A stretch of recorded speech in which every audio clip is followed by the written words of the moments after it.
Tu dois désapprendre tout ce que tu as appris.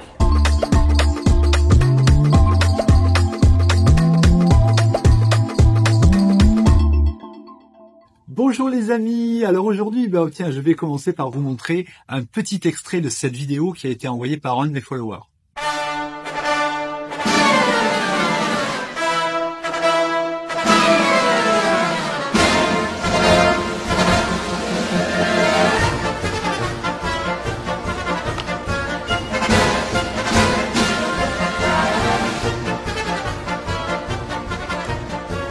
Voilà, donc la première chose que vous devez vous rappeler en permanence quand vous travaillez avec un modèle vivant, la première règle la plus importante, c'est on ne touche jamais un modèle. Jamais. Mais d'abord parce que c'est la base du respect le plus élémentaire. Ensuite, ça évite les embrouilles et les incompréhensions problématiques. Messieurs, on ne touche pas les modèles. Et puis surtout, diriger un modèle, ça se fait du point de vue de l'endroit où on va faire la photo. Si vous vous rapprochez du modèle pour lui faire lever le bras, baisser le bras, bouger la jambe, baisser la tête ou ce que vous voudrez, eh bien, vous n'êtes évidemment pas à l'endroit où vous faites la photo. Donc, quand vous allez revenir derrière votre appareil photo, vous allez vous rendre compte que le bras, il est trop à gauche, trop à droite, trop au milieu, etc. Donc, quand on dirige un modèle, on le dirige à distance, à l'endroit où on va faire la photo, de manière à ce que l'angle de placement de son corps, son expression, comment son corps prend la lumière, comment son visage est mis en situation, etc. Tout cela, ça ne se voit que de l'endroit où on se trouve. Donc, on ne peut donner des instructions au modèle que à l'endroit où on est. Ça, c'est un élément crucial parce que si vous le faites comme ça, vous allez vous rendre compte que ça ne marche jamais en réalité. Ça ne marche jamais. Donc, il faut diriger à distance. Premièrement, donc ne pas toucher. Deuxièmement, un modèle, ça ne se place pas comme une marionnette. Ça, je vous l'ai déjà expliqué. Un modèle, il faut le mettre en action et qu'il y ait une interaction avec vous. Donc, ça ne va pas être comme vous le voyez à cette vidéo avec on place la jambe, le genou, le corps, etc. Pour obtenir la photo qu'on veut. D'ailleurs, si on analyse et qu'on regarde les clichés proposés et les posings proposés, alors ça ne marche que auprès de la jeune génération, qui n'a pas encore tous les outils culturels pour comprendre pourquoi certaines choses sont belles et pourquoi d'autres sont atroces. Et donc voilà, ça vous donne toute l'imagerie qu'on peut trouver sur TikTok ou sur Insta, avec des posings qui sont improbables. Et ça, donc c'est quelque chose que je vous ai expliqué dans une vidéo dont le lien apparaît ici, donc qui est sur ma plateforme de formation online, donc je vous recommande de la regarder, c'est comment on dirige un modèle en mouvement.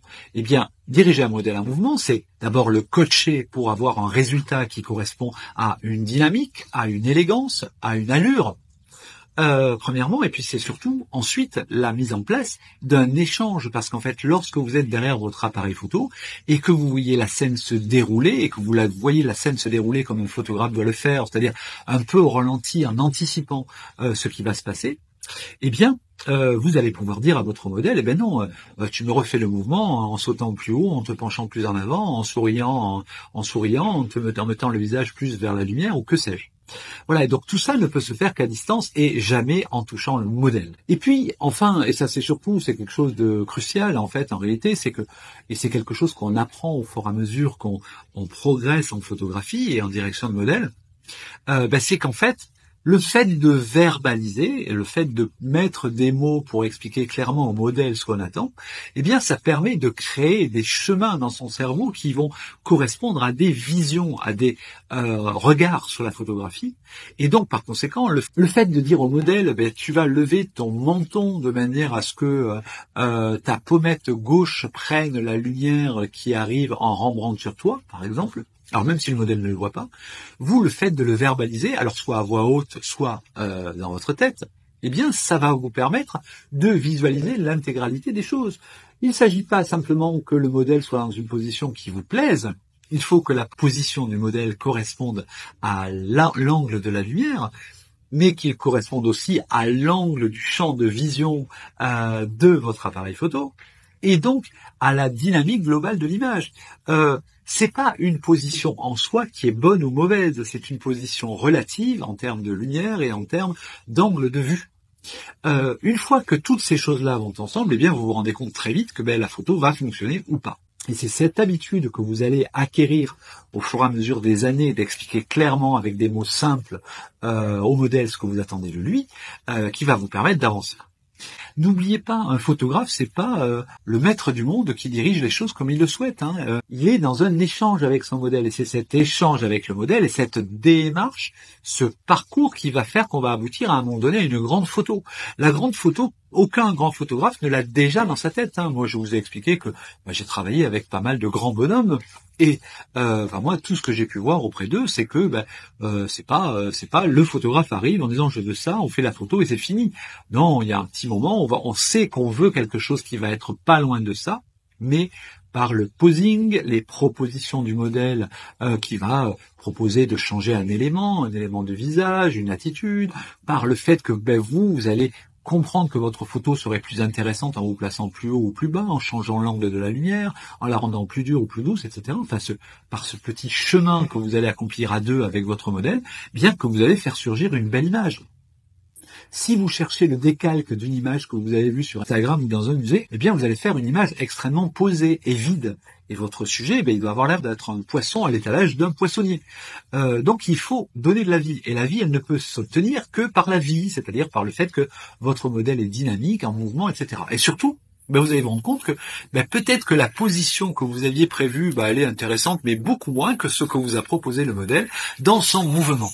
Voilà, donc les amis, le posing, la direction de modèle, ça n'est pas de la direction de marionnette, ça n'est pas du tripotage de modèles sous couvert d'art photographique, c'est de l'échange, de l'amour, du dialogue. Et c'est comme ça qu'on fait des belles choses. Voilà. Les amis, n'hésitez pas à vous abonner à cette chaîne pour être au courant de toutes les prochaines informations. Ça permet aussi de le faire remonter dans l'algorithme de la plateforme. Et puis moi, ça me fait plaisir, ça me donne l'impression que je travaille pas pour rien, parce que je vous assure que maintenir le rythme d'une vidéo publiée tous les matins, c'est pas facile. Ça me permet, si vous vous abonnez, de savoir que ça vous intéresse. N'hésitez pas à commenter cette vidéo parce que ça me permet aussi de voir les sujets qui vous touchent ou qui vous intéressent de manière à faire de prochaines vidéos plus adaptées à vos désirs. Et enfin, n'hésitez pas à liker pour me dire que ça vous a plu. Voilà, on se retrouve demain les amis. En attendant, soyez heureux, créez des photos. Ciao.